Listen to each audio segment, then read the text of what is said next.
Assalamualaikum warahmatullahi wabarakatuh. Kami dari kelompok 2 akan mempresentasikan proses termodinamika yang disusun oleh saya Fahmi Alamin, Saya Nuryanto, Saya Adit Fauzi. Saya Wahyu Madila Pratama.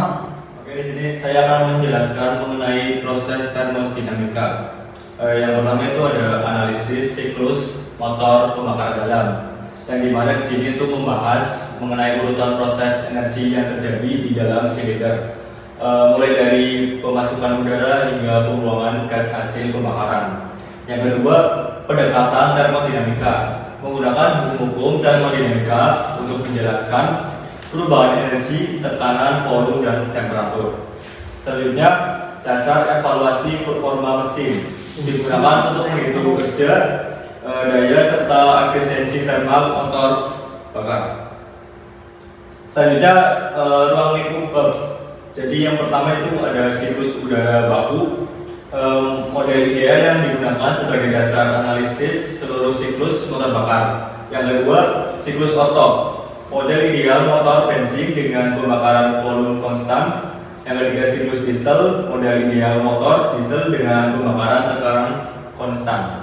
Yang keempat, siklus ganda Atkinson dan Miller, yaitu menggunakan pengembangan siklus ideal untuk mendekati kondisi motor modern. Selanjutnya, siklus udara baku. Yang pertama, pendekatan ideal dari siklus real. Siklus udara baku tidak menggambarkan kondisi nyata sepenuhnya, tetapi mewakili prinsip kerja mesin. Yang kedua, digunakan untuk analisis teoritis, menggunakan perhitungan karena variabel dan asumsi dikontrol. Yang ketiga, menyederhanakan perhitungan, menghindari kompleksitas perubahan komposisi gas dan reaksi kimia. Selanjutnya, siklus real motor pembakaran dalam. Yang pertama, terjadi di dalam silinder. Seluruh proses energi berlangsung pada ruang bakar mesin.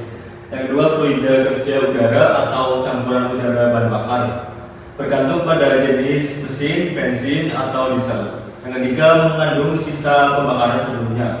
Gas sisa memengaruhi tekanan, temperatur, dan efisiensi siklus berikutnya. Selanjutnya, karakteristik siklus real. Yang pertama, siklus terbuka. Massa gas masuk dan keluar dari sistem selama siklus berlangsung. Yang kedua, komposisi gas berubah. Terjadi perubahan kimia akibat pembakaran.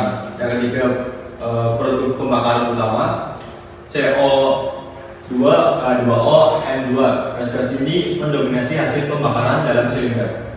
Selanjutnya, alasan menggunakan siklus udara baku. Yang pertama, analisis lebih sederhana, mengurangi variabel yang sulit dimodelkan secara matematis. Yang kedua, komposisi gas dianggap tetap, tidak memperhitungkan reaksi kimia secara detail. Yang ketiga, fluida kerja dianggap udara. Udara digunakan sebagai representasi campuran gas sebenarnya.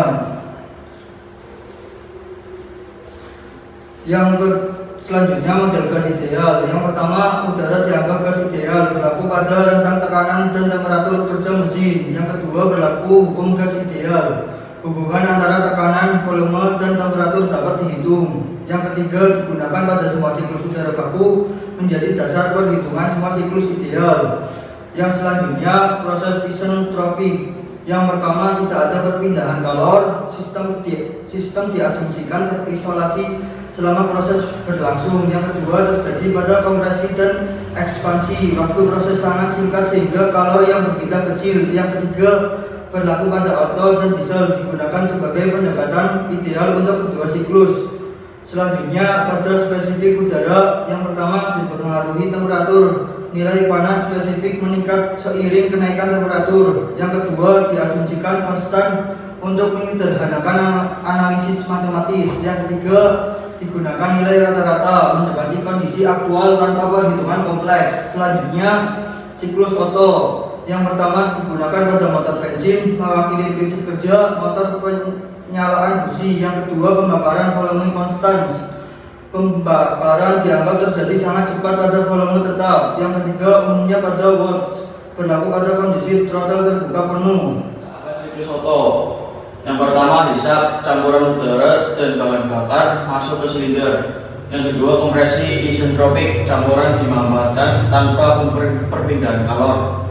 Ketiga, pembakaran volume konstan, tekanan dan temperatur naik secara gratis. Yang keempat, ekspansi isentropik, energi panas diubah menjadi kerja mekanik.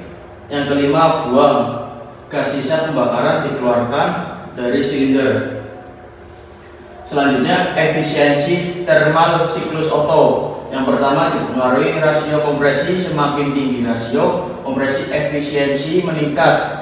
Yang kedua, tidak tergantung jenis bahan bakar. Secara teoritis hanya fungsi rasio kompresi. Selanjutnya, siklus Otto aktual. Yang pertama, tidak ideal, berbeda dari asumsi siklus udara baku. Yang kedua, ada rugi kalor, panas hilang ke dinding silinder. Yang ketiga, pembakaran membutuhkan waktu, tidak terjadi instan seperti asumsi ideal. Selanjutnya, siklus Otto dengan throttle sebagian. Yang pertama, tekanan hisap rendah akibat pembatasan aliran udara. Yang kedua, terjadi kerja pompa negatif, mesin harus bekerja lebih keras untuk menghisap udara. Yang ketiga, daya menurun, efisiensi dapat output kerja berkurang. Selanjutnya, siklus Otto dengan turbo atau supercharger. Yang pertama, tekanan hisap meningkat, udara masuk lebih padat. Kedua, massa udara dan bahan bakar bertambah, pembakaran lebih kuat. Yang ketiga, daya meningkat, output mesin lebih besar. Selanjutnya yaitu siklus diesel. Yang pertama, motor penyalaan kompresi, yaitu bahan bakar menyala tanpa busi. Yang kedua, pembakaran tekanan konstan, yaitu bahan bakar disemprotkan bertahap. Yang ketiga, rasio kompresi tinggi meningkatkan efisiensi thermal. Efisiensi siklus diesel. Yang pertama, dipengaruhi rasio kompresi. Rasio tinggi meningkatkan efisiensi. Yang kedua, dipengaruhi rasio cut off, menentukan durasi pembakaran. Yang ketiga, lebih efisien dari Otto secara otoritas dan praktis. Siklus ganda atau dual cycle. Yang pertama, gabungan Otto dan diesel, lebih realistis dibanding satu model saja. Yang kedua, pembakaran volume dan tekanan konstan, mendekati kondisi nyata pembakaran. Siklus Atkinson. Yang pertama, rasio kompresi, rasio ekspansi lebih besar, yaitu energi gas buang dimanfaatkan lebih optimal. Yang kedua, efisiensi meningkat, kehilangan energi berkurang. Siklus Miller. Yang pertama, pengembangan siklus Atkinson menggunakan teknologi modern. Yang kedua, kendali katup variabel, mengatur kompresi efektif. Yang ketiga, menggunakan supercharger, yaitu menjaga daya mesin tetap tinggi. Kesimpulan pada poin pertama, siklus udara baku mempermudah analisis, menjadi dasar kajian termodinamika mesin. Poin kedua, setiap siklus punya karakteristik berbeda, disesuaikan dengan aplikasi mesin. Poin tiga, pengembangan siklus meningkatkan efisiensi, menjawab tuntutan energi dan lingkungan.